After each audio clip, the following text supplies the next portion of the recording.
Bueno, buenas tardes a todos. Otra vez vamos a empezar con nuestra clase, siendo hoy viernes 14 de agosto, y vamos a iniciar con las generalidades del derecho procesal, empezando primero por el origen o de dónde surge el derecho procesal, para lo cual, como venía diciendo, me gusta mucho utilizar este cuadro. ¿Cómo es esto? Desde que el hombre vive en sociedad, desde que nos hemos juntado en familias, tribus, pueblos, grupos, se generan conflictos. ¿Sí? El problema es que los conflictos generan violencia. Los conflictos generan las guerras, generan las disputas. Entonces, para evitar que un determinado conflicto genere violencia, se crean las normas sustanciales.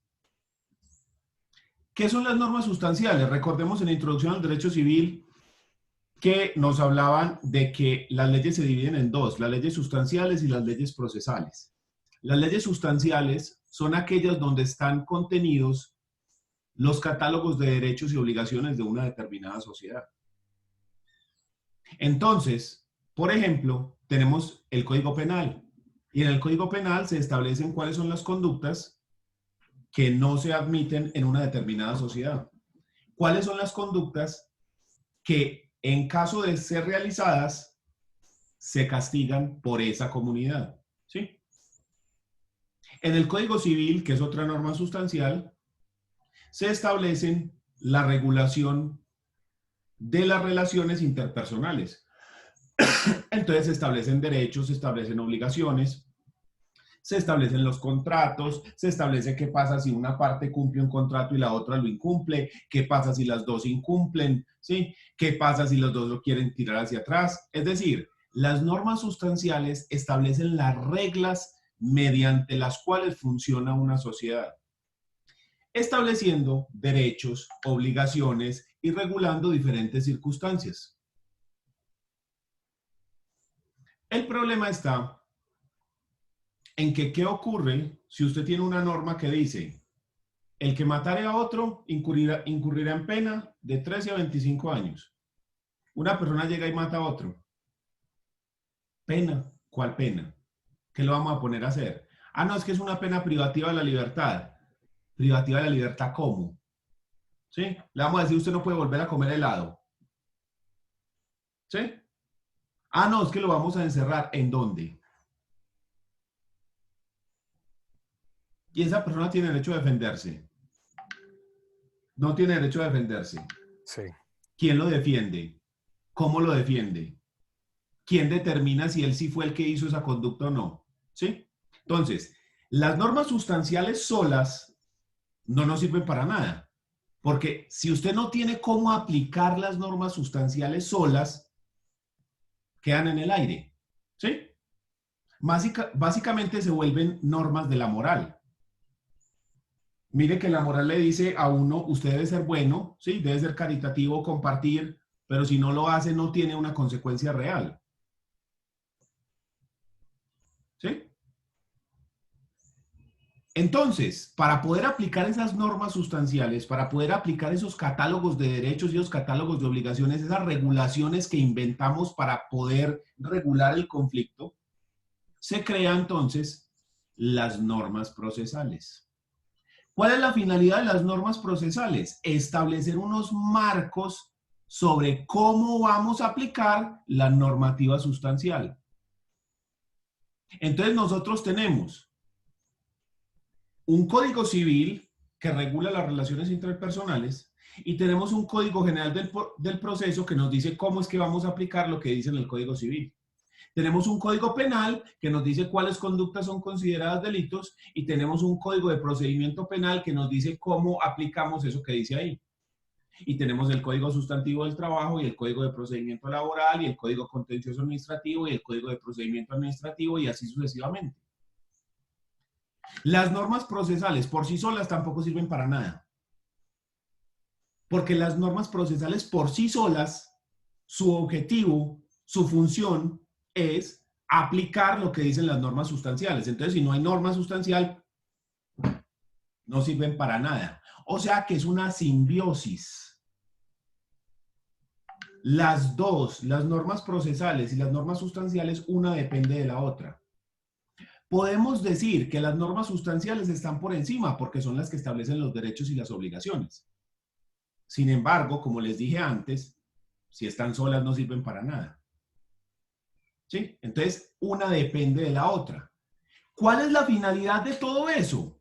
La finalidad de esta normativa, tanto la sustantiva como la procesal, es darle solución al conflicto. Si vos le das solución al conflicto, entonces hay una convivencia pacífica. Los conflictos no se van a dejar de presentar, porque siempre que vivamos en sociedad, se va a generar conflicto. Pero lo que sí podemos lograr dándole solución efectiva a ese conflicto es evitar que haya violencia y haya convivencia pacífica. Y entonces en la medida en la que hay convivencia pacífica, pues más fácil crece ese estado. Y mientras más crece, entonces hay más inversión y se genera más empleo y hay más bienestar y hay más, ¿sí? Entonces, eso es la famosa seguridad jurídica. La seguridad jurídica implica, porque hay unas normas claras establecidas, sustanciales y procesales, que le dan respuesta efectiva a los conflictos. Porque a mí de nada me sirve que haya unas berraqueras de leyes, pero que no den respuesta a los conflictos.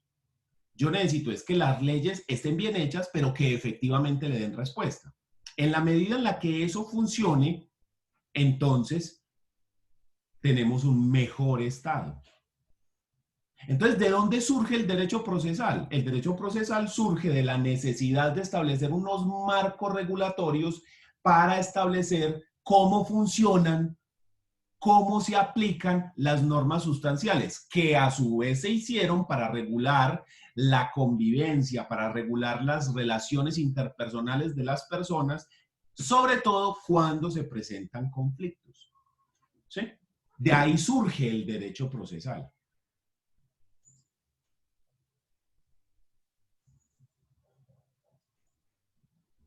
Muy bien. Entonces ahorita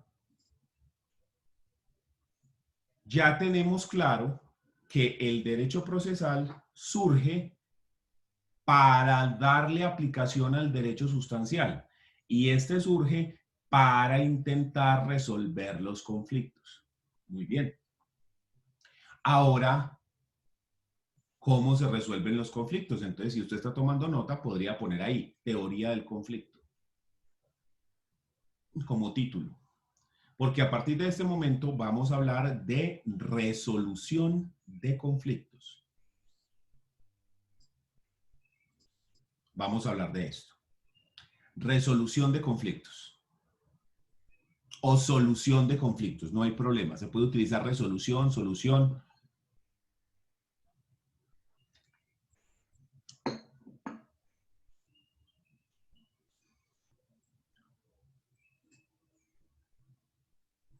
Entonces, existen tres formas, como vemos acá en este cuadro, para solucionar conflictos. La autotutela, la autocomposición y la heterocomposición. Son tres formas para solucionar conflictos. Vamos a empezar hablando de la autotutela. ¿Sí? Entonces ahí, subtítulo, autotutela.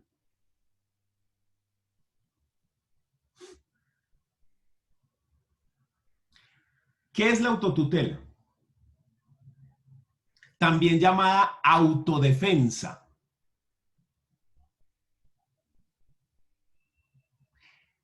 Es la reacción inmediata y personal de quien se hace justicia por sus propias manos. La reacción inmediata y personal de quien se hace justicia por sus propias manos.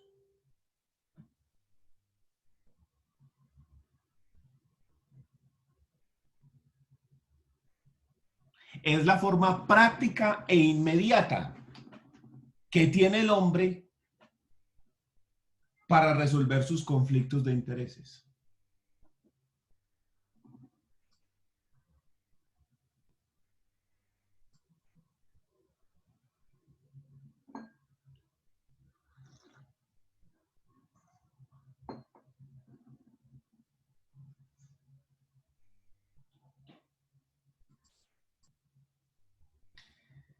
¿Cuál es el problema de esto?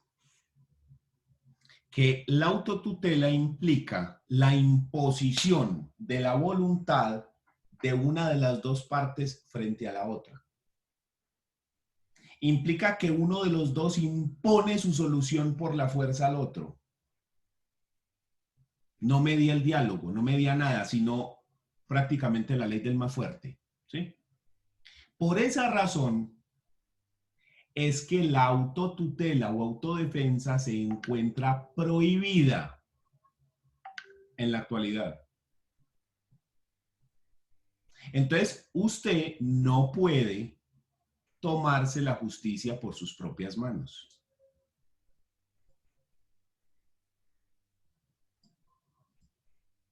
A menos que esta esté justificada.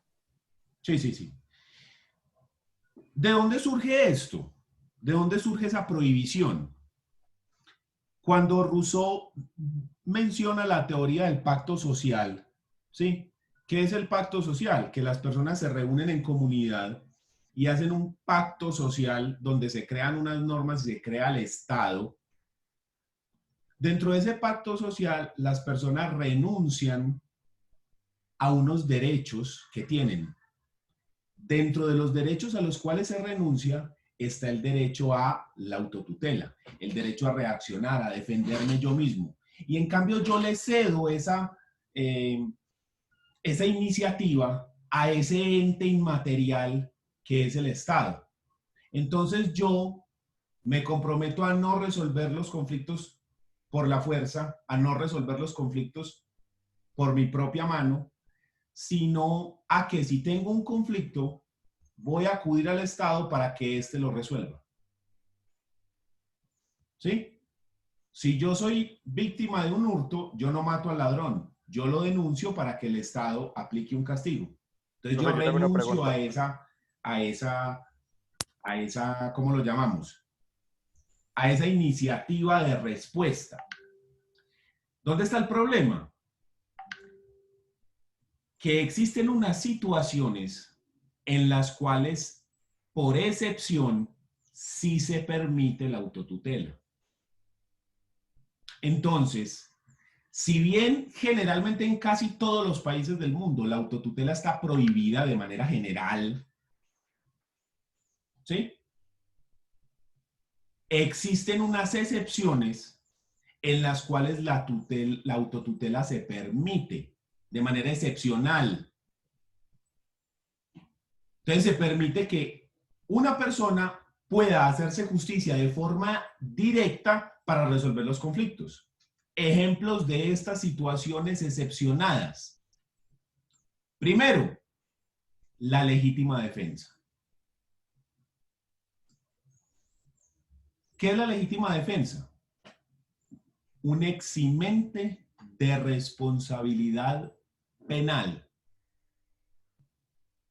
¿Cómo así que un eximente de responsabilidad?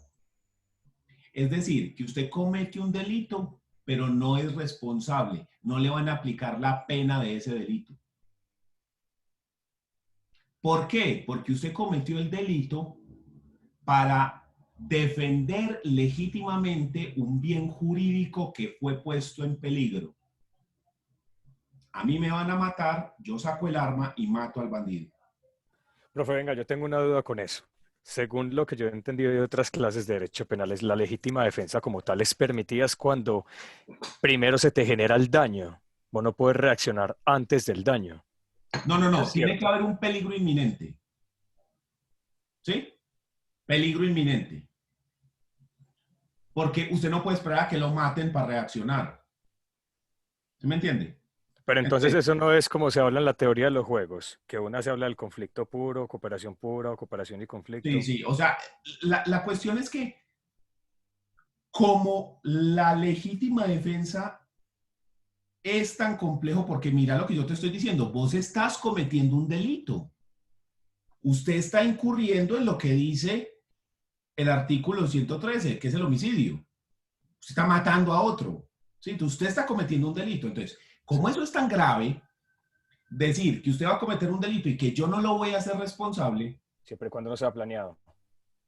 Sí, no, pero igual usted está cometiendo el delito. Usted sabe que matar está mal, y usted está cometiendo el delito. Usted sabe que matar está mal y usted quiere matar. Usted quiere matar a la persona. Entonces, tener los componentes del dolo, ¿sí me entendés?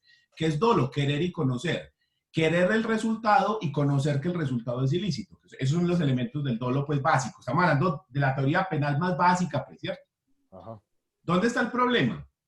Que como eso es tan grave y como el derecho penal tiene un desarrollo amplísimo en la filosofía del derecho y tenemos varias escuelas y varios análisis de pensamiento donde en unos hay dolo, en otros no hay dolo, sino solamente culpa, en otros ni siquiera hay ninguno de los dos, en fin. Entonces, dependiendo del desarrollo que nosotros le demos desde el punto de vista de la filosofía del derecho, lo podemos explicar de una manera u otra. Pero la cuestión está en que el origen de la legítima defensa es que si hay un bien jurídico que está en peligro, ¿sí? Y para proteger este bien jurídico es necesario dañar otro, obviamente eso tiene unas circunstancias de proporcionalidad en el ataque y la defensa, sí, eso tiene es toda una teoría bien grande este asunto. Pero también sería muy objetivo. Sí, o sea, tienen cualquier cantidad de circunstancias que usted se imagine. Pero los elementos básicos son estos. Hay un ataque a un bien jurídico, ¿sí? O sea, hay un bien jurídico, llamémoslo vida, llamémoslo patrimonio, llamémoslo lo que sea, un bien jurídico protegido por el Estado.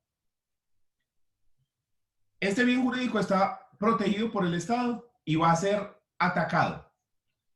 Para defender este bien jurídico es necesario hacerle daño a otro bien jurídico, ¿ya? Entonces, la vida mía está en riesgo, yo le hago daño a la vida del otro, ¿listo?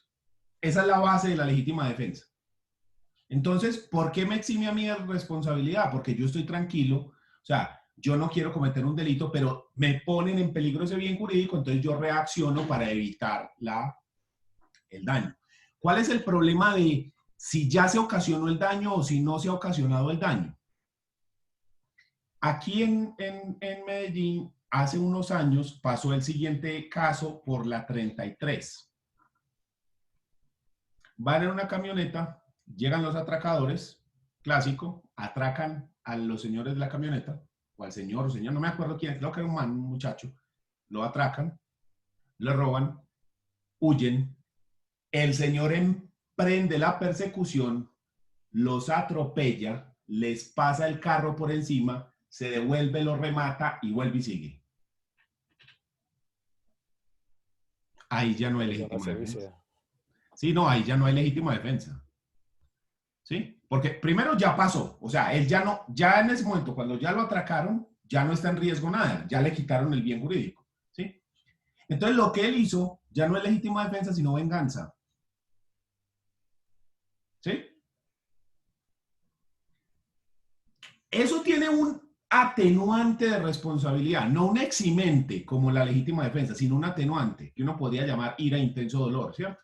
Que la persona está cegado por la ira, por el robo, pero aún así es responsable y la persona fue condenada por el doble homicidio. Y pasó hace, ¿qué? Unos, ¿qué? 4 años, 5 años más o menos. Y hace poco también, ustedes recordarán el episodio en el que mataron al cantante ese de reggaetón Legarda, que fue en el Parque del Poblado. Mismo episodio. Carro, llega la moto por este lado, lo atracan, pero el señor de la moto, el señor del carro responde más rápido y les dispara. Pam, pam, mata a uno de los atracadores, el otro emprende la huida. Pero en el intercambio de disparo de la bala del señor, atraviesa la calle y viene pasando un taxi. La bala atraviesa y mata a ese muchacho, ese cantante que les digo. Legarda. Entonces, ¿qué se dijo? Frente al homicidio del bandido, legítima defensa. Frente al otro, no hubo ahí intención, o sea, fue una situación... Eso es parecido a lo que denominan una imputación objetiva. Sí, o sea, ahí tenemos un problema. Pero entonces, ¿dónde está el asunto? que esa forma de autotutela se permite, pero está muy regulada, pero muchísimo. O sea, ustedes pueden encontrar libros, tesis enteras, artículos, los que usted quiera, hablando de legítima defensa, de cuáles son los elementos de la legítima defensa, de cuándo no hay legítima defensa, y hay cualquier cantidad de desarrollo que vos querás. Y lo van a ver muchísimo en penal general, en procesal penal, en penal especial, en todo eso se va a ver mucho porque o sea, la legítima defensa es muy recurrente y más en un país tan violento como Colombia. Y eso que nosotros no tenemos porte legal de armas. Usted se imagina que nosotros fuéramos como Estados Unidos, que usted puede ir a la tienda y comprar, dame 2 paquetes de saltinas y una AK-47. Ah, ¿usted se imagina cómo sería la cosa aquí? Y aún así pasan cualquier cantidad de veces. O sea, yo creo que el año pasado, este año no tanto, porque como hemos estado encerrados no ha pasado tanta cosa, pero el año pasado yo la cantidad de cosas que vi. La última noticia que vi hace poquito fue la del señor, el celador que estaba en una unidad residencial y que llegan unos atracadores en carro y moto y él les dispara y mata a uno o dos de ellos. No sé si recuerdan, es un caso de hace poquitico, tendrá menos de un mes el asunto. Y entonces que estaban diciendo que el tipo los mató, que porque ellos ya estaban emprendiendo la huida, que él los mató, o sea, que no fue legítima defensa, sino que fue ya venganza del asunto. Pero después dijeron, no, mentiras, no, sí fue legítima defensa porque es que no eran solo esos dos, eran esos dos más otros tantos que habían en un carro, más otros que habían en una esquina esperando. Entonces que el señor se estaba defendiendo y tuvo una super puntería y mató como a uno o a dos personas. Pero estamos Yo le hablando de hago un una caso. pregunta referente a eso. Sí, decime. Después de que se presenta el caso, después de que se presenta la situación, se hace como una primera revisión a lo sucedido. Eso se tiene en cuenta en caso tal de que la persona, la que haya hecho la acción, diga, no, en realidad fueron así.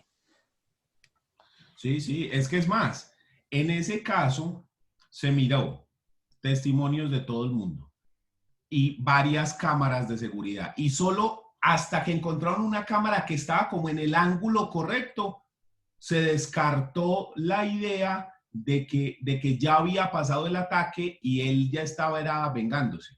Porque en esa otra imagen se ve que todavía le están disparando cuando él sigue disparándole a los bandidos esos y eso quedó en que el tipo fue absuelto hasta donde yo sé. Pues sí, porque lo que le digo, eso está muy reciente.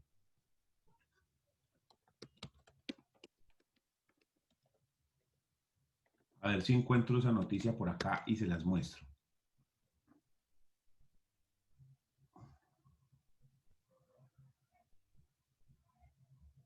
Véalo acá. Véala acá. Safari. Mírenlo acá. Esta es la noticia.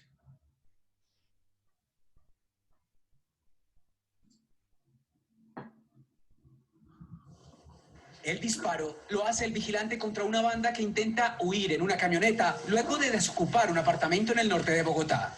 Antes de esta imagen, la cámara de seguridad grabó la llegada al conjunto residencial en fila y en medio de una evidente tranquilidad de los integrantes de los Pacino. En su recorrido, pasan por la portería principal y al parecer intimidan con sus armas de fuego al vigilante. Los otros ladrones siguen hacia su objetivo, una casa que con antelación le habían hecho inteligencia y sabían que en ese momento... ¿Tiene sonido? Sí, claro. Sí, sí, Señor, estaban escuchando. Ok. estaba sola. Sí, ya tengo la placa. Observen la llegada de una camioneta de alta gama que se ubica estratégicamente para subir al vehículo todo lo robado, especialmente cajas fuertes repletas de dinero. Otro vigilante se da cuenta de lo que está sucediendo y se acerca a los criminales. Trata de indagarlos, pero uno de los asaltantes lo intenta agarrar. El guarda hábilmente escapa y corre hacia la puerta del parqueadero. En la camioneta los delincuentes tratan de perseguirlo y de inmediato huir del lugar. Entonces el celador saca su arma y hace el primer disparo.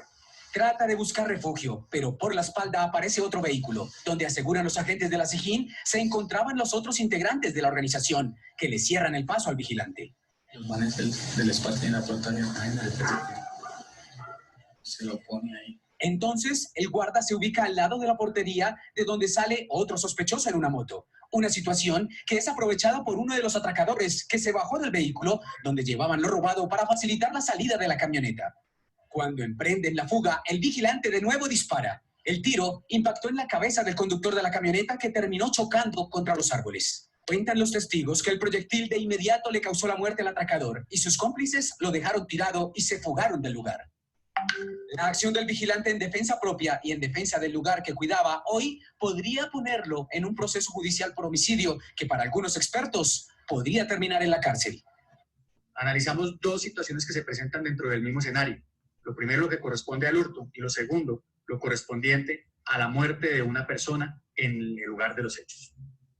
Será la Fiscalía General de la Nación, a través de su Policía Judicial, la encargada de recaudar todos los elementos materiales probatorios para realizar las correspondientes imputaciones. Se tendrá que analizar si estamos ante un escenario de ausencia de responsabilidad de la cual pudiera cobijarse el guarda de seguridad que se encontraba en la prestación de su servicio. Por otro lado, los familiares de la víctima que fallece en el lugar de los hechos están en todo su derecho de acceder como víctimas a este proceso. Sin embargo, la última la palabra la tendrán los jueces, quienes tendrán que valorar todos los elementos materiales probatorios y las circunstancias de tiempo y modo y lugar en la cual se presentaron los hechos para tomar las decisiones correspondientes. Mientras la justicia... Entonces, mire ese caso, bien difícil ahí establecer. Después, como que había otra cámara y otra cosa, y a la final eso parece que es legítima defensa, y he escuchado varios penalistas, yo no soy penalista experto, pero he escuchado varios ya penalistas hablando, refiriéndose a ese tema en específico, a este caso, donde se habla que sí hay legítima defensa, porque la legítima defensa tiene muchos componentes, no es tan sencillo hablar de legítima defensa, y más en circunstancias como esta. O sea, mire que aparentemente ahí no hay una agresión a ese señor. Mire que no se ve, al menos ahí, que le estén disparando. En el video, en eso que vimos, no se ve, ¿cierto?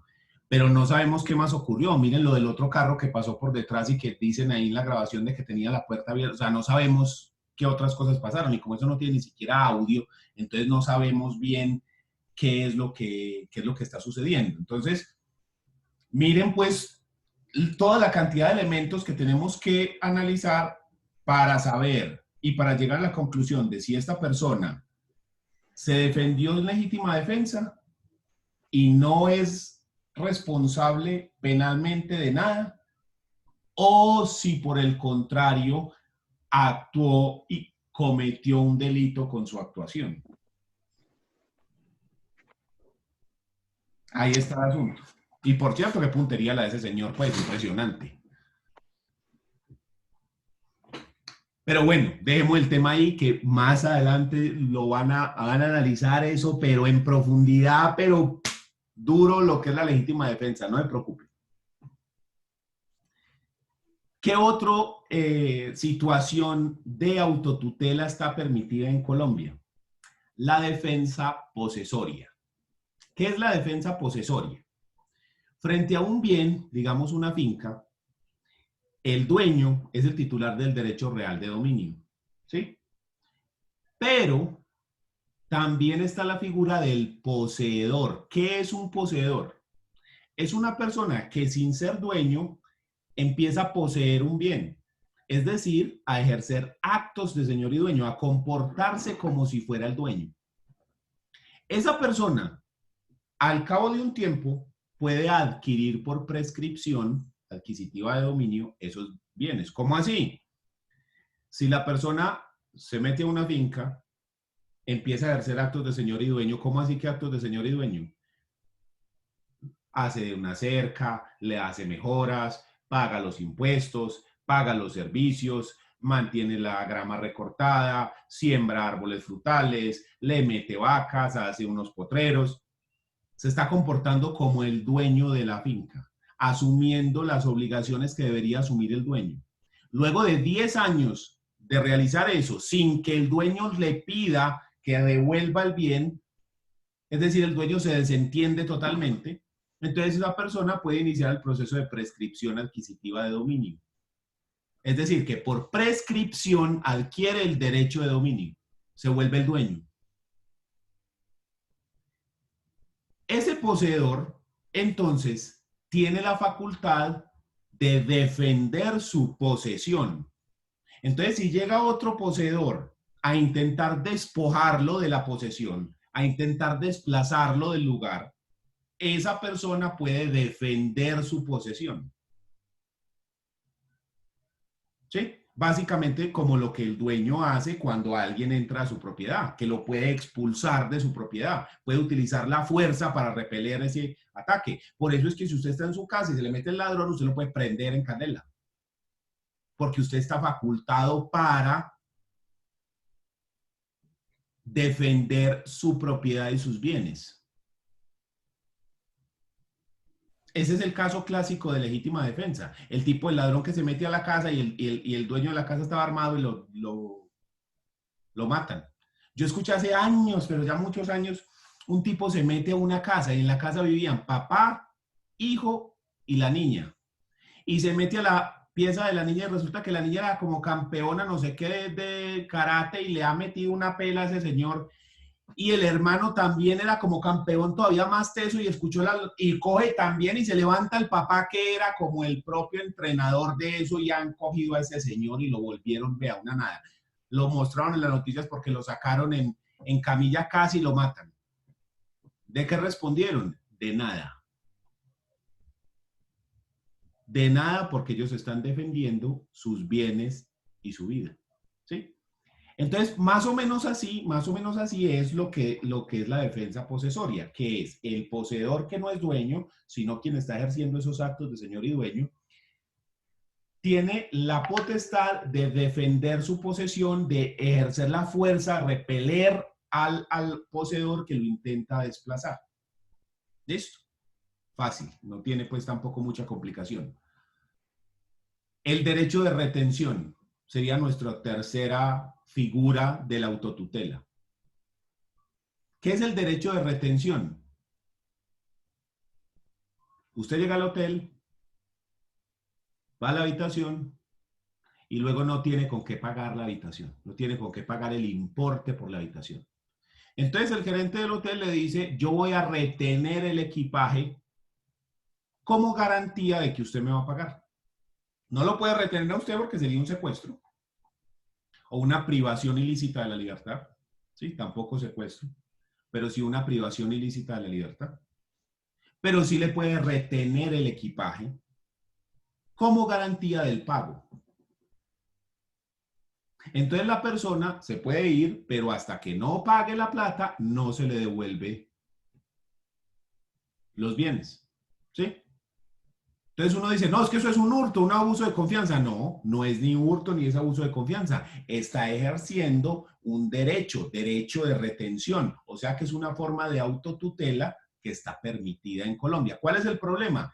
Que el derecho de retención tiene que estar expreso en el contrato.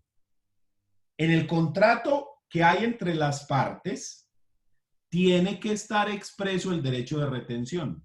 Como lo que ocurre con las prenderías. Usted va y va a empeñar el celular y entonces lo entrega y ellos retienen el celular como garantía del pago.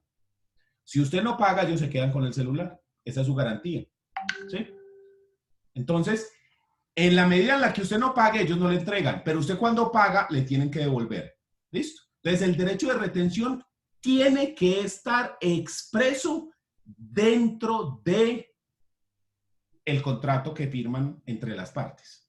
Si no está expreso, no se puede alegar derecho de retención y ahí ya estamos cayendo entonces en un abuso del derecho. ¿Listo? Entonces, tiene que estar expreso. Y el último ejemplo que vamos a ver hoy de autotutela sería la huelga. ¿Cómo funciona la huelga? La huelga es un derecho laboral que faculta a los trabajadores de una empresa o de una entidad para cesar sus actividades laborales. cuando exista una normalidad frente a su contrato de trabajo, ¿sí? Salario, prestaciones, o sea, algo con lo que no están de acuerdo. Pero no solo los faculta para ellos cesar sus actividades, sino que también los puede facultar para impedir que en la empresa se siga trabajando, ¿sí me entiendes? O sea, paralizan la empresa. Y no se puede contratar a los que se llaman rompehuelgas, o sea, a una persona que, usted no va a hacer ese trabajo, listo, entonces venga que yo contrato a alguien que sí lo haga. No se puede.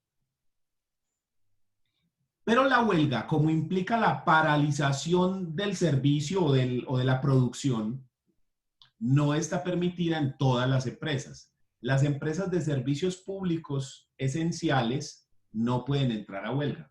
No pueden entrar a huelga los integrantes de las Fuerzas Armadas, de la policía, ¿sí?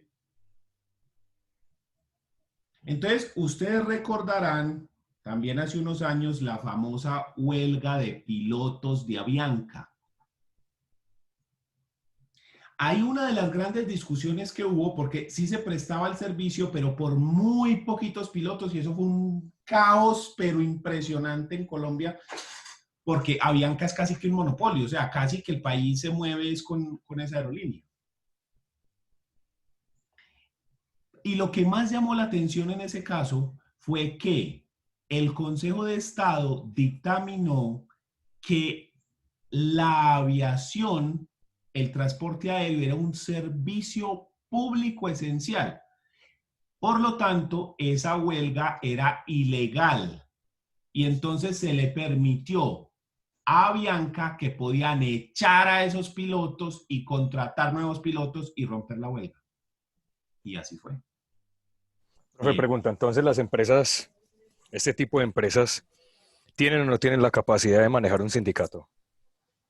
Sí pueden manejar sindicatos, porque es que, ¿cómo funciona? Yo tampoco soy laboralista, entonces no le voy a dar la super explicación y de pronto un laboralista ve esto y dice, ay, Dios mío, ¿qué está diciendo este man?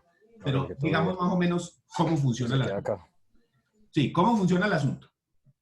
Para que haya un sindicato tiene que haber un grupo como de 25 personas. Listo, entonces nosotros formamos el sindicato. Listo. Entonces tenemos el sindicato IUE. Todos somos profesores de la IUE y tenemos un sindicato.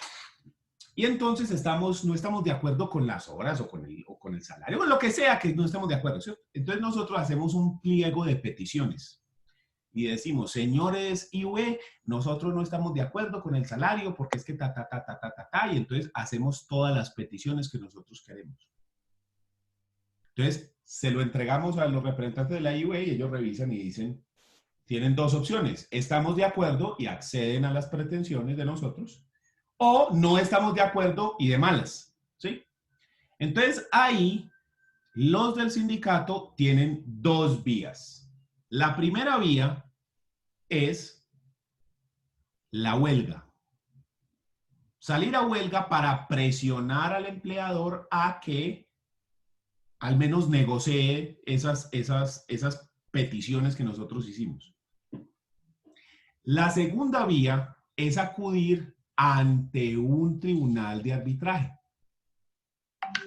para que ese tribunal revise, escuche la postura de los trabajadores, escuche la postura del empleador y tome una decisión sobre qué es lo que se va a hacer, sobre las pretensiones, ¿sí? Si se puede cumplir, si no se puede cumplir, si lo que están diciendo es cierto o no.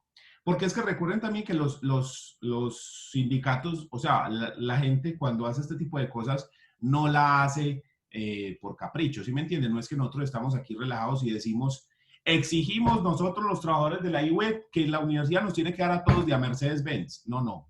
Eso, o sea, esa clase de peticiones no se dan.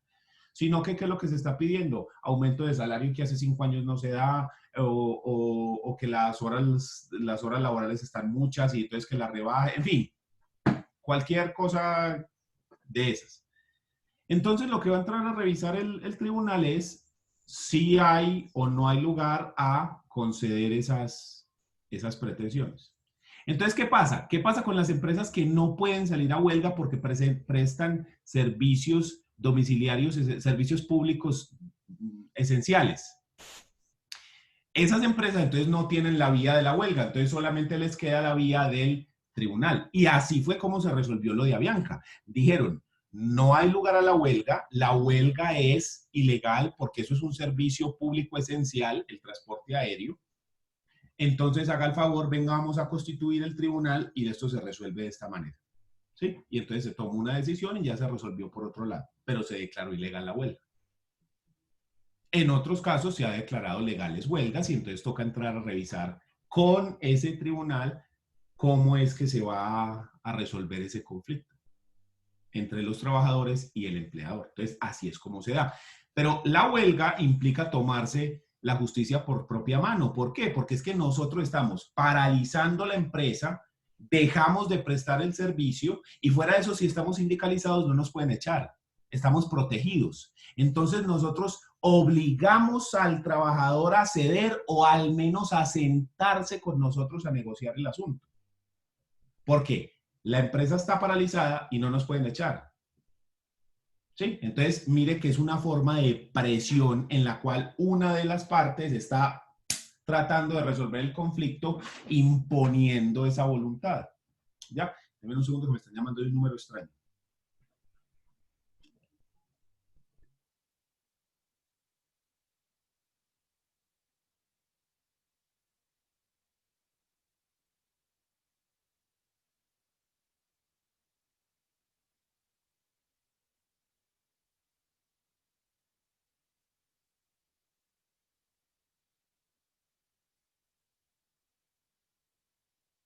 Nada, pensé que era algo relacionado, de pronto los alumnos, algunos de los alumnos que no han entrado a clase o algo, pero no. Es la tercera vez que me llaman somos de Exitosura para la tarjeta tuya, no sé qué, de crédito, si sé cuándo. Y yo ya es la tercera vez que les digo, no, no me interesa eso. Ya les dije que no, ¿por qué me siguen llamando? Pero bueno. Muy bien. Entonces, la autotutela como regla general está prohibida. ¿Sí? Sí. Si la pregunta fuera, ¿cuál de los siguientes 3 métodos de solución de conflictos se encuentra prohibido? Autotutela, autocomposición, heterocomposición. La respuesta es autotutela. ¿Sí? Porque por regla general está prohibido, pero tiene unas excepciones como los casos que vimos, la legítima defensa, la huelga, etc. ¿Listo? Entonces, esas excepciones lo que hacen es que las personas no vayan a ser juzgados como si hubieran cometido un delito, como si hubieran cometido una falta, porque se les faculta para actuar de esa forma en esos casos específicos, solamente en esos casos específicos. Miren el caso de los pilotos de Avianca. Se declaró ilegal la huelga, entonces ellos estaban ejerciendo algo que no era, y vea, de patitas para la calle, hermano. Fuera de eso, que muchas de las peticiones que estaban haciendo no tenían ni pies ni cabeza. Había unas que sí tenían toda la razón, pero había otras que no tenían nada que ver. Entonces, chao, ¿sí? Muy bien. Pasemos a la segunda forma de solución de conflictos. La primera forma que habíamos visto fue la autotutela, que es la que en este diagrama queda arriba, ¿sí? Vamos a pasar ahora a esta, la autocomposición.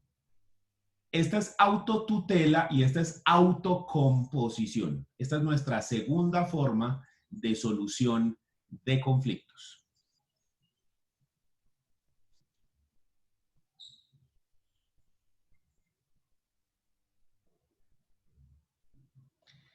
La autocomposición es una forma de solución de conflictos a través de la cual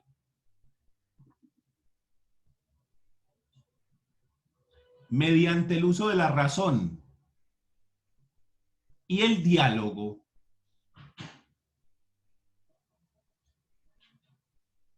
se compone o resuelve el conflicto. Sin la necesidad de acudir a un tercero. Esa es la clave. Hay resolución del conflicto usando la razón y o el diálogo sin que se vincule a un tercero, ni a un órgano jurisdiccional, ni a nada. Es decir, solo quienes están dentro del conflicto resuelven el conflicto ellos mismos. Se trata de un arreglo pacífico, ¿sí? Sin que haya imposición de la voluntad de una de las partes sobre la otra. Esa va a ser la clave de la diferencia entre uno y el otro. En la autotutela resolvemos porque una parte impone, baja la decisión del otro, ¿sí? Y se impone sobre el otro. En cambio, en este no hay imposición. En este es un arreglo pacífico, racional, sin imposición de la voluntad y sin la participación de un tercero. Esta forma de solucionar conflictos se caracteriza porque no hay utilización de la fuerza como se ocurre con la autotutela, ¿sí? Aquí, en cambio, lo que se busca es un acuerdo. Sin embargo, dentro de la autocomposición existen dos formas de autocomponer.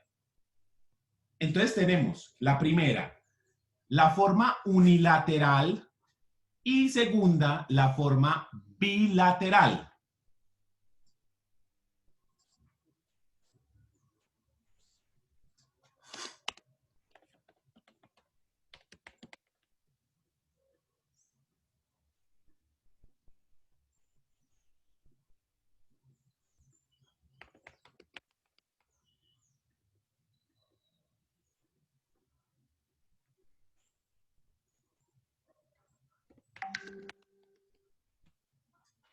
La forma unilateral, la solución la propone o la llega una sola de las partes, pero recuerden que es sin imponer la voluntad, sin perjudicar al otro, ¿ya? Es un arreglo pacífico, sin la utilización de la fuerza.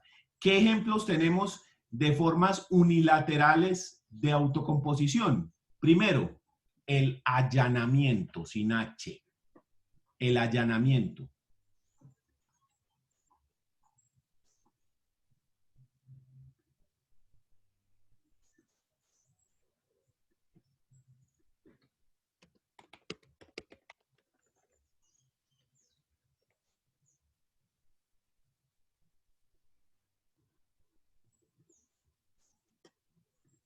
Y la otra es el desistimiento.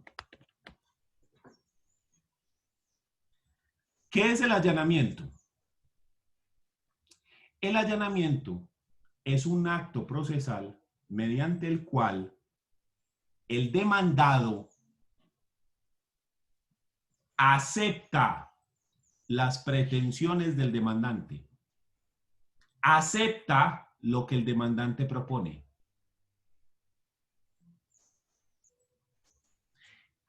Pero espérese un momento, profesor. Si usted me está hablando de demandante y demandado, ¿quiere decir que ellos están en un proceso? Sí. Pero entonces, si están en un proceso, si hay un tercero vinculado, que es el juez. Sí, eso es correcto. Pero usted dijo que en la autocomposición no se vincula un tercero. Sí, eso también es correcto. ¿Por qué razón? Porque cuando hay allanamiento, el conflicto no lo resuelve el juez. Cuando hay allanamiento, el que resuelve el conflicto es el demandado, que dice, sí señor, yo acepto lo que él dice. Entonces, al aceptar las pretensiones del demandante, se acaba el conflicto. Obviamente, si usted acepta las pretensiones, acepta las consecuencias que de él se derivan, ¿sí? Entonces, si a mí me están demandando por 100 millones de pesos y yo acepto esas pretensiones, tengo que pagar los 100 millones de pesos, déjalos. La razón por la cual, si en el derecho penal, si en un proceso penal hay allanamiento, a usted le dan una rebaja de hasta el 50%, es porque el proceso se termina, ¿sí? La fiscalía lo acusa de haber cometido un homicidio doloso, y tales delitos. Si la persona se allana, se acabó el proceso. Ya, culpable, ya, ahí quedó, él acaba de aceptar la responsabilidad. Entonces, como se acaba el proceso, entonces no tenemos que presentar pruebas, no hay que hacer alegatos, no hay que interrogar, ya aceptó, se acabó el proceso. Entonces, ese ahorro en tiempo, en recursos, en desgaste, se le premia en penal a la persona con una rebaja que puede ir hasta el 50%. con excepción de los delitos que se cometen contra menores de edad, que salió una ley hace poco en la cual se eliminan cualquier clase de beneficios para personas que hayan cometido delitos contra menores de edad, ¿sí? Pero cualquier otro delito sí le genera a usted ese beneficio. Entonces, muchas veces uno ve que la persona le metieron 20 años de cárcel y sale súper rápido y uno dice, pero ese man no lo habían condenado como a 20 años de cárcel. Y entonces, ¿qué pasó? Hombre, que eran 20 años, pero al allanarse le bajaron hasta la mitad, entonces va a 10, ¿sí o qué? Y por cada 2 días de trabajo de estudio le reducen 1. Y cuando lleve las 2/3 partes, entonces le puede salir libre condicionalmente. Entonces termina pagando 6 años, 7 años de lo que era una condena de 20. Porque se aplican una cantidad de beneficios, ¿sí? Ese es el asunto. Entonces, el allanamiento lo que hace es terminar ese proceso. Entonces, en penal te premian, pero por ejemplo en civil eso no tiene ningún premio de ninguna clase. ¿Cuál es el premio? Que se acabó el proceso, pero usted toca pagar todo el capital, todos los intereses, todo. O sea, en civil no tenés ventaja de nada, ¿sí? Ya si usted negocia con el otro y dice, no, venga, si yo me allano, usted de pronto me baja los intereses. Y el otro dice que sí, pues tal vez, pero de resto no le dan ninguna ventaja de ninguna clase. Si usted se allana, aceptó todo como lo dijo el demandante, todo enterito con pelos y señales, ¿sí? Entonces, en civil, nada. No tiene ningún beneficio en absoluto. Nada. ¿Cuál es el beneficio? Que el proceso se acaba así. Entonces, un proceso que se podía demorar 1, 2, 3, 4, 5, 10 años o lo que sea que se demore, se acabó ya.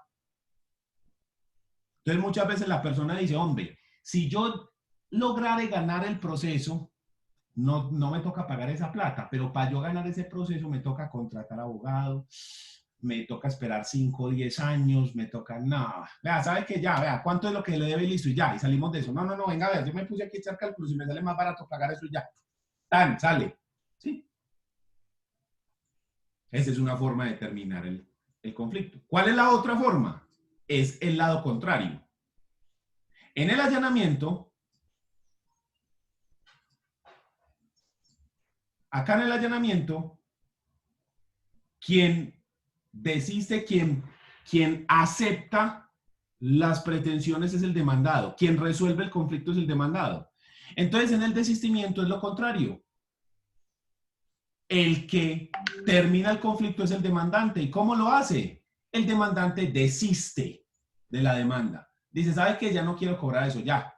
Retiro la demanda. Entonces, este desistimiento es el acto por medio del cual el demandante retira la demanda. Resuelve el conflicto porque él dice, ¿sabe qué? Yo ya no quiero pelear por eso, venga a ver. No, déme esa demanda para acá que yo no voy a cobrar esa plata. Ese es un desistimiento. Entonces, mire que ahí el conflicto se resolvió porque el demandante decidió no continuar con el conflicto, decidió dejarlo ir. No impuso su voluntad, sino que retira la circunstancia.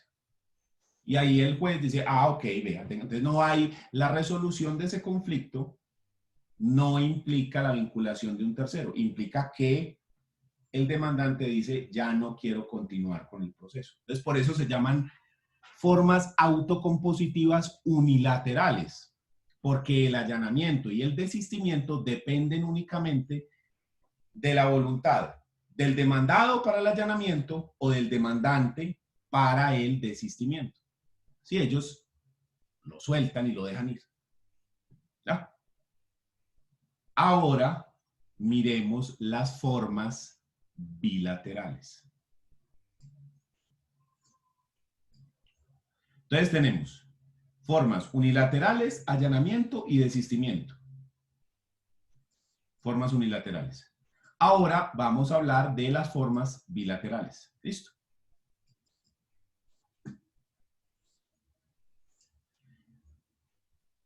Dentro de las formas de autocomposición bilaterales también vamos a encontrar dos: la conciliación y la transacción.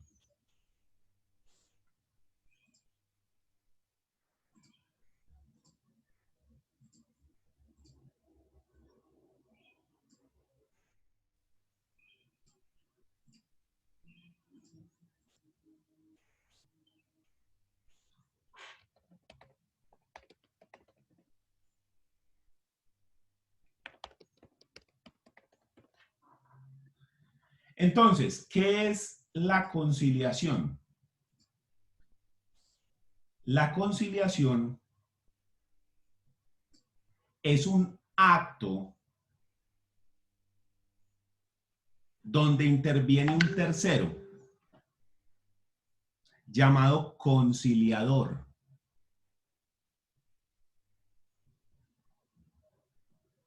Es lo mismo de árbitro. No, es similar. La figura es muy parecida, pero ya te doy la diferencia porque el arbitraje lo vemos enseguida. Es una mediación donde interviene un tercero que se llama conciliador. ¿Y cuál es su función?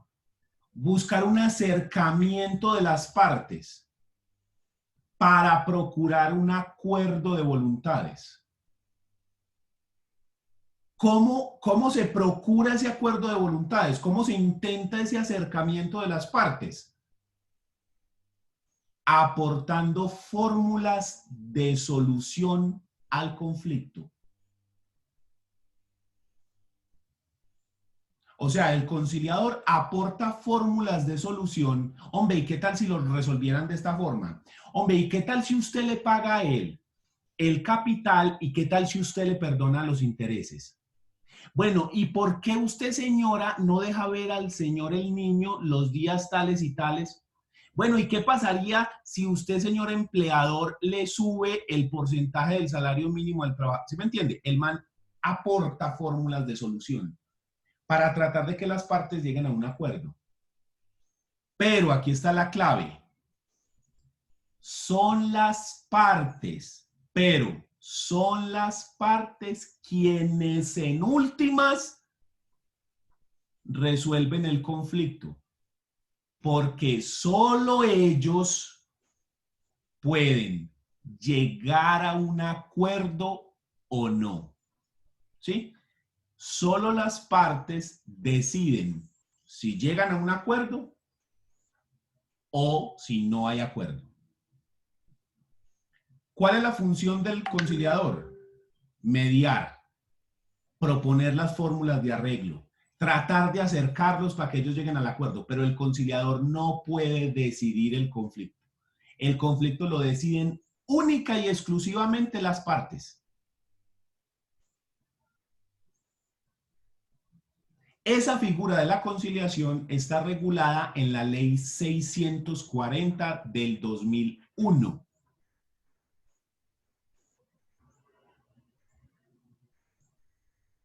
Y la conciliación en esa ley se consagró como un requisito de procedibilidad. ¿Cómo así que requisito de procedibilidad? ¿Qué significa eso?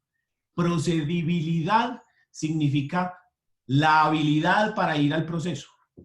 ¿Cómo así que un requisito para ir al proceso? En Colombia tenemos un problema grave y es la congestión de la rama judicial para resolver procesos. Les llegan demasiados asuntos y son muy poquitos jueces. Entonces son muchos problemas para resolver, muy poquitos jueces, por lo tanto se demora mucho. Entonces, tratando de resolver un poco esta situación de esa congestión tan grande, el legislador colombiano dijo, bueno, los métodos alternativos como la conciliación pueden resolver el conflicto. Es decir, las partes cuando se sientan a conciliar con ese tercero que los ayuda y que les va proponiendo fórmulas, en mucho porcentaje se resuelve el conflicto. Entonces, digamos que de cada 10 casos, 6 se resuelven en la conciliación.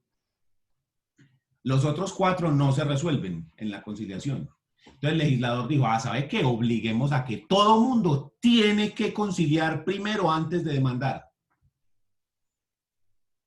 Si usted va a demandar por cualquier cosa, tiene que conciliar primero.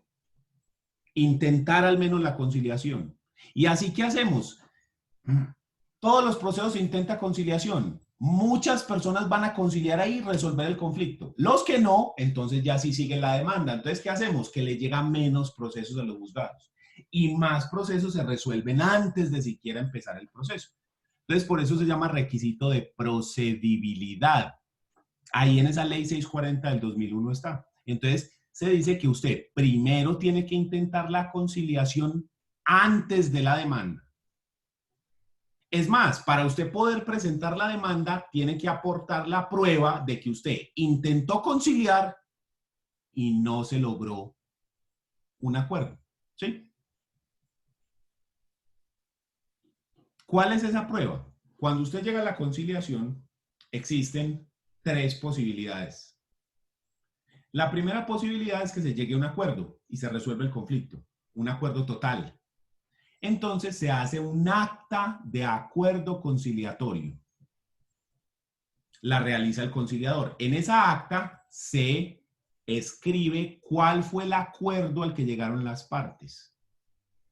Y esa es la solución del conflicto. Eso es obligatorio cumplimiento porque las dos partes llegaron a ese acuerdo. Entonces ellos firman y se comprometen a cumplir con ese acuerdo. La segunda posibilidad es que se llegue a acuerdo en unas cosas, pero en otras no. Entonces se hace un acta de acuerdo parcial. En esa acta de acuerdo parcial, usted dice sobre qué cosas hubo acuerdo y sobre cuáles cosas no hubo acuerdo. Sobre lo que hubo acuerdo, quedó resuelto el conflicto y sale. Sobre lo que no hubo, ya queda libre para que las personas vayan al juzgado y allá intenten entonces resolver el asunto.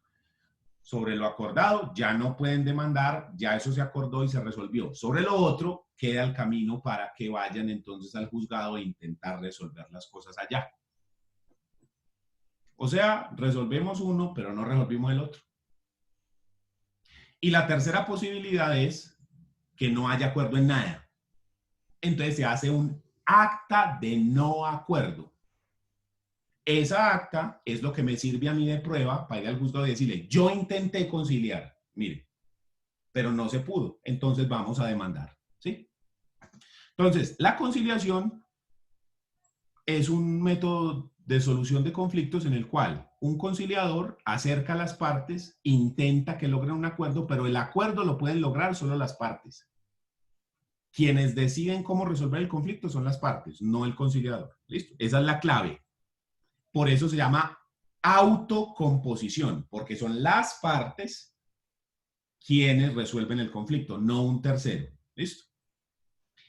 La segunda forma, autocompositiva bilateral, estábamos viendo la conciliación, la segunda es la transacción. La transacción es un contrato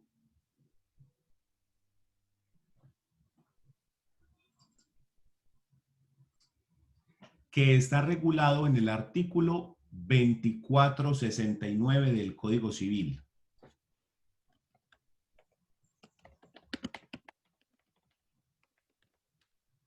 A ver, yo lo busco.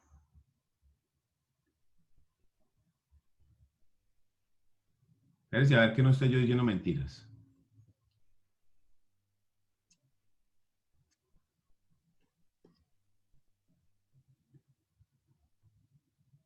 Sí, 2469, mírenlo acá.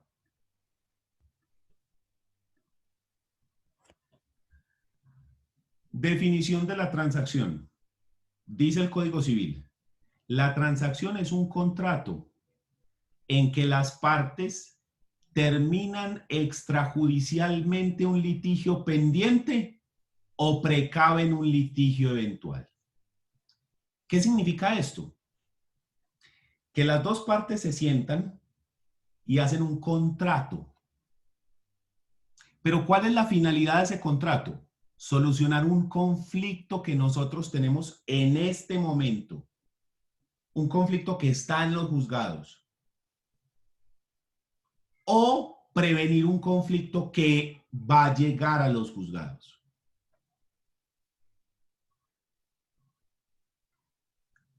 Ejemplo. Resulta que Norman y yo somos dueños de una finca. ¿Sí? Yo soy dueño del 50%, Norman es dueño del 50%. Y entonces yo digo, ¿sabe qué? Yo ya no quiero vivir más en comunidad. Yo quiero separar lo mío. No. Entonces, yo demando en un proceso divisorio, porque nadie está obligado a vivir en comunidad. Entonces, en el proceso divisorio, ¿qué es lo que se hace? Si el bien se puede partir, lo parten físicamente. Pero si no se puede, como por decir un carro o un apartamento, entonces se toca es venderlo. Los primeros opcionados son las dos partes. Entonces le dice, bueno, ¿cuál de los dos quiere comprar el inmueble? Si ninguno de los dos tenemos plata, entonces lo que se hace es que se vende en pública subasta. Y lo que se reparte, sí, mitad para el uno y mitad para el otro. Lo que se devengue de esa venta. Entonces nosotros estamos en el proceso divisorio. Llega Norman y se me acerca y me dice, hombre, Daniel, ven. Yo te propongo que hagamos esto. Yo te compro tu parte. Yo te compro tu 50%. Pero te la voy a pagar así. Yo voy a sembrar en la finca café.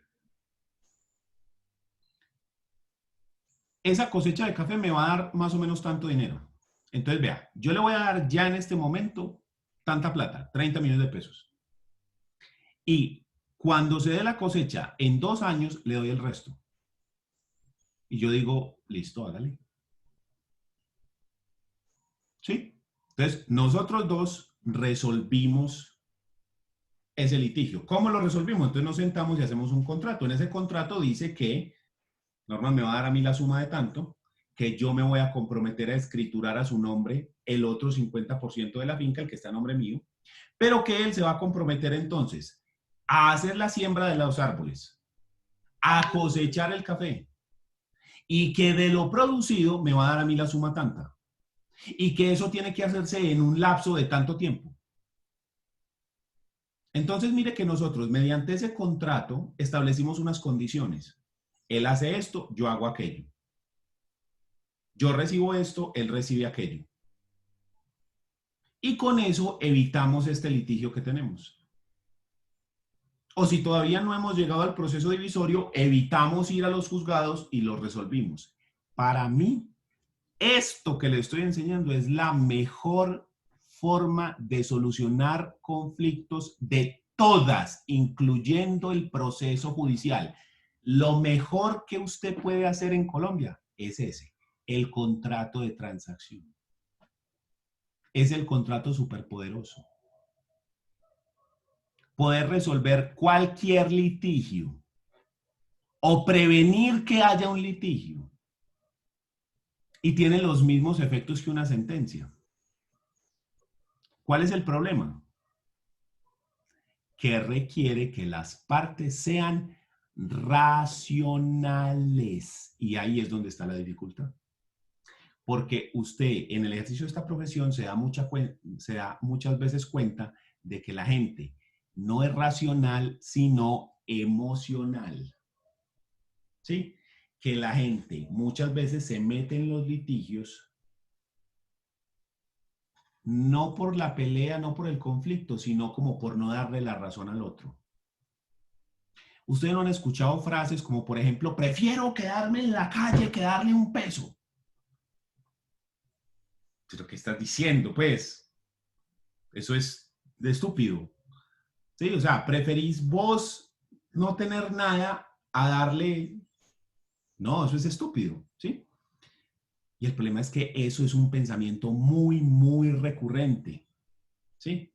Entonces, a veces es muy difícil, por no decir imposible, lograr una transacción porque implica que las dos partes piensen racionalmente, no emocionalmente. Que no le metan corazón al asunto, sino que piensen como negocios únicamente. Eso es muy difícil. Sobre todo en áreas como el derecho de familia. donde hay involucrados tantos sentimientos, como por ejemplo un divorcio. ¿Usted lo podría resolver con una transacción? Claro que sí. El problema es que son temas que son muy emocionales, entonces la gente deja de ser emocional, deja de ser racional y se vuelve emocional. Es la mejor forma de solución de conflictos. ¿Por qué? Es inmediata. No requiere ninguna formalidad. Mire que ahí no decía que requiere escritura pública, nada. Con un papel, una servilleta, se puede hacer un contrato de transacción. No tiene requisitos especiales que necesita testigos, nada. No hay que pagarle a un tercero. No necesita abogado. Nada. ¿Qué necesita? Lo más jodido. Dos partes racionales dispuestas a resolver el conflicto. Sería muy bueno un abogado. ¿Para qué? Para que ayude a redactar el contrato de forma de que quede bien hecho y que le dé efectiva solución al conflicto. Pero eso es una berraquera, es la machera. ¿Sí? Porque en la conciliación vos necesitas ir a un centro de conciliación y pagarle al conciliador. O si es un centro de conciliación de una universidad, por ejemplo, de los centros de conciliación de las universidades es gratis, pero entonces te toca esperar un tiempo largo hasta que te den la cita. 2 meses, 3 meses, 4 meses, 6 meses. ¿Sí? En cambio aquí lo resolves ya, nos sentamos una tarde, tan, y listo, y sale. Resuelto. Podemos resolver así, por Zoom. ¿Sí? Entonces hacemos una copia y quedamos, listo, vea, así quedó, listo, lo voy a redactar, el día tal nos vemos en la notaría. Es más, ni siquiera nos tenemos que ver. Yo lo llevo a la notaría, lo firmo yo y luego pase usted a la hora y lo firma usted, ya quedó, copia para usted, copia para mí, ya. ¿Sí? Entonces es maravilloso. El problema es que a veces es muy difícil trabajar con la transacción por lo que les estoy comentando, porque la gente es más emocional que racional. Sí, sobre todo en los temas que les estoy diciendo, en temas como derecho de familia, es muy difícil, que eso es en lo que yo trabajo. A veces es muy difícil llegar a este tipo de arreglos. Porque en derecho comercial, por ejemplo, como son negocios, como son empresas, como son negociantes, esas personas dejan de ser tan emocionales y piensan racionalmente, o sea, en los recursos que tienen que invertir, no solo en tiempo, no solo en dinero, sino también en tiempo, en preocupación, en estrés. Entonces dicen, venga, sí, mucho mejor resolver así, y es mucho más común. Entonces la transacción usted la ve con más facilidad en el derecho comercial, por ejemplo. ¿Listo? Entonces sí se puede hacer transacción. Ese es, vean, para mí el mejor. Entonces con eso terminamos lo que es la autocomposición, donde tenemos como autocomposición métodos unilaterales, como lo son allanamiento y desistimiento. ¿Por qué los llamamos métodos unilaterales? Porque aquí la solución del conflicto depende únicamente de la voluntad de una de las partes. ¿Sí? En el allanamiento del demandado que acepta las pretensiones del demandante, en el desistimiento del demandante que desiste de la demanda. Y están los métodos bilaterales, autocompositivos bilaterales, donde ya vamos a requerir a las dos partes. En la conciliación, porque las dos partes tienen que llegar a un acuerdo, ¿sí? Logran llegar a este acuerdo con la ayuda del conciliador, que es el encargado de acercar a las dos partes, de proponer fórmulas de arreglo para lograr que las partes lleguen al acuerdo. ¿Listo? Y la otra es la transacción, que es un contrato regulado en el 2469 del Código Civil, 2469, donde dice que las partes pueden resolver un litigio presente o prevenir un litigio futuro.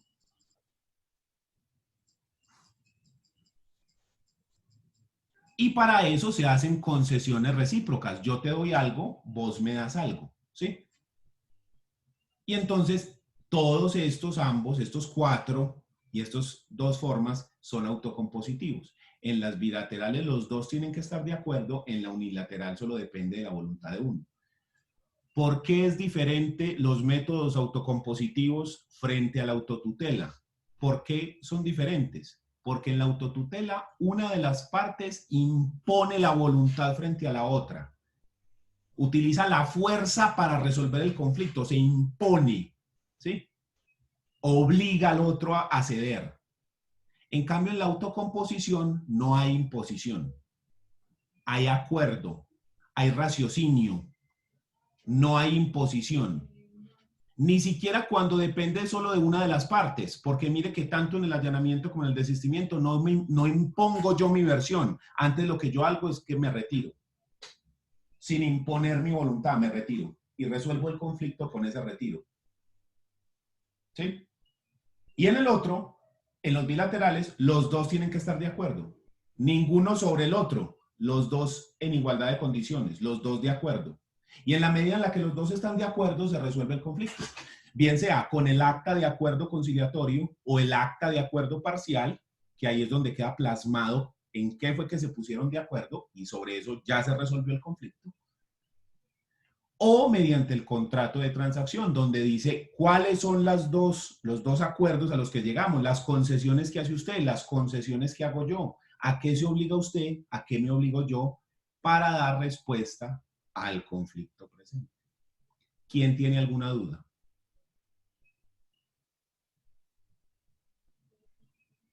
Profe, yo tengo una duda, pero es que no sé si me quedó claro.